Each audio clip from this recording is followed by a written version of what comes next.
Hello, Dr. Top. First of all, thank you for a very good class. This is going to be my final exam on what freedom means to me after what we've gone over in this class. To me, freedom is a word that carries a lot of weight.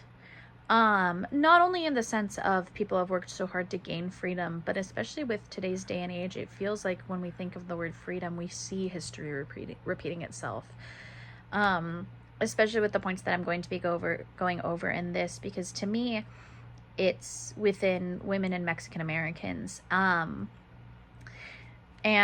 some of the ways that I want to go over how it's repeating itself is really unfortunate. Especially, we're not even 100 years later, and we're still dealing with some of these same issues. I want to start with post World War II women. And the silly thing about it is one of my favorite movies growing up has always been A League of Their Own. Because really, we had the U.S. basically reacted saying, we've shipped away all the men. How are we going to stay entertained? How is the workforce still going to work? And so we found out, someone was like, oh my God, wait, women can do it too. And we started having all of these different women's leagues. And the workforce was changed because suddenly women were not only being put in positions that were made for women, like secretaries or receptionists. Women in the labor force and of working age, which was defined as ages 15 to 64, women in the labor force increased from 45% in 1955 to 51% in 1965, which doesn't seem like a big number. It doesn't feel like a big number, but when you really think about it, that is a huge deal. Women were able to start getting big jobs, and they were starting to get paid, and we were starting to start fighting for equal pay.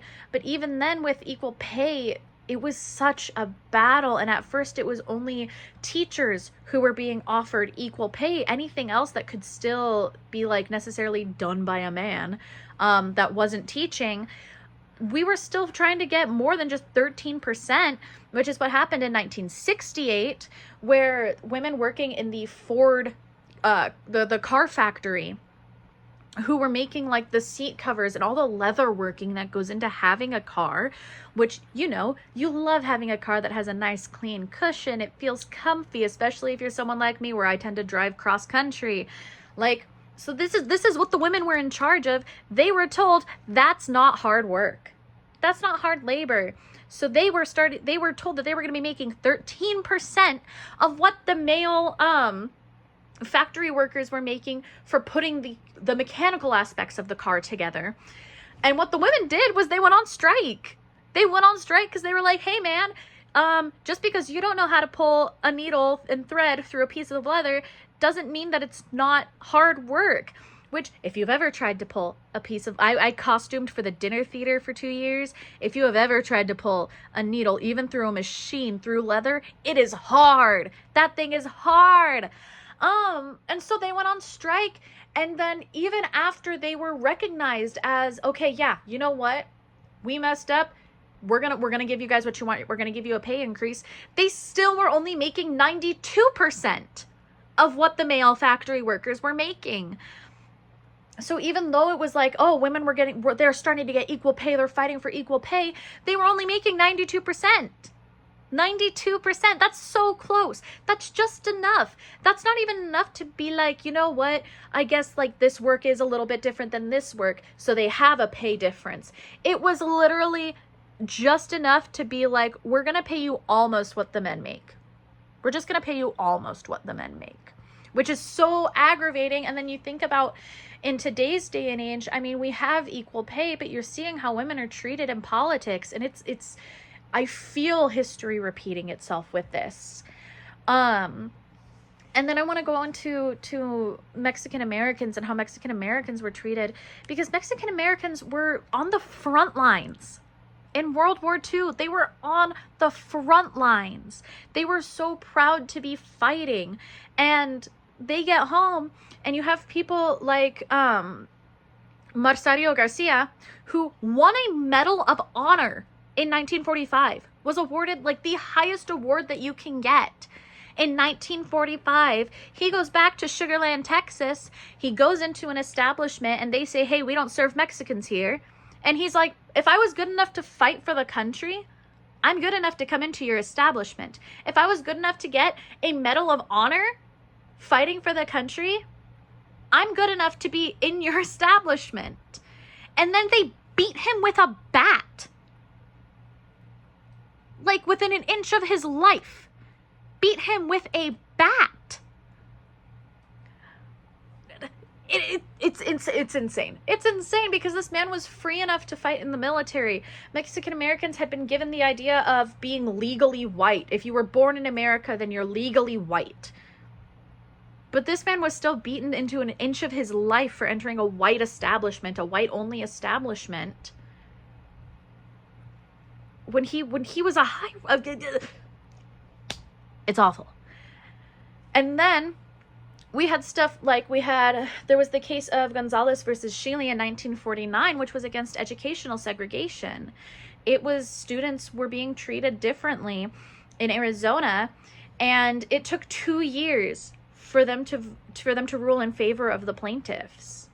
And this is still under the idea that we had just been told that if you are Mexican American born in America, then you get to be legally white. We also have issues where, I mean, even in media, there's the issue of in 1961, I'm a music theater major, so I'm gonna bring some music theater into this, but in 1961, they filmed West Side Story, a renowned, beautiful musical. And if you've seen it and you're paying attention, West Side Story from 1961 was almost entirely a cast of white actors in brown face, in accents that they thought sounded Spanish enough. Even Rita Moreno was told that she needed to be made darker.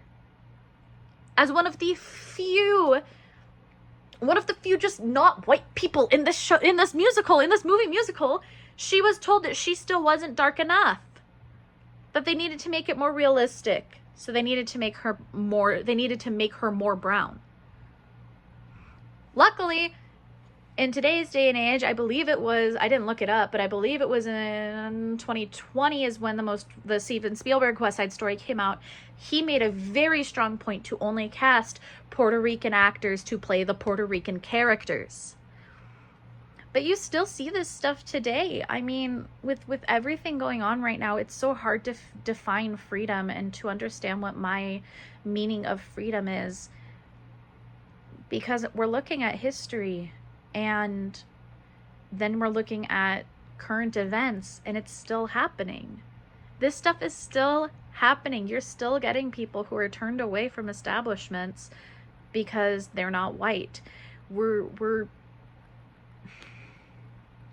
This is still happening. So when I'm talking about what freedom means to me, well, looking back at history and then seeing how history has shaped me as a Mexican American woman, it's almost dejecting.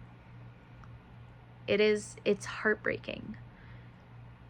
Because how are we still going through this? How are we saying that we've come past it?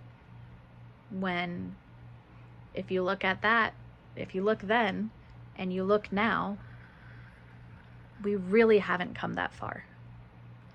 Again, I want to thank you for a good class. This one has been one that I've been able to kind of be passionate about. I want to apologize for not participating in the discussion boards. I'm going to put something up for the one for tonight, even though it is voluntary.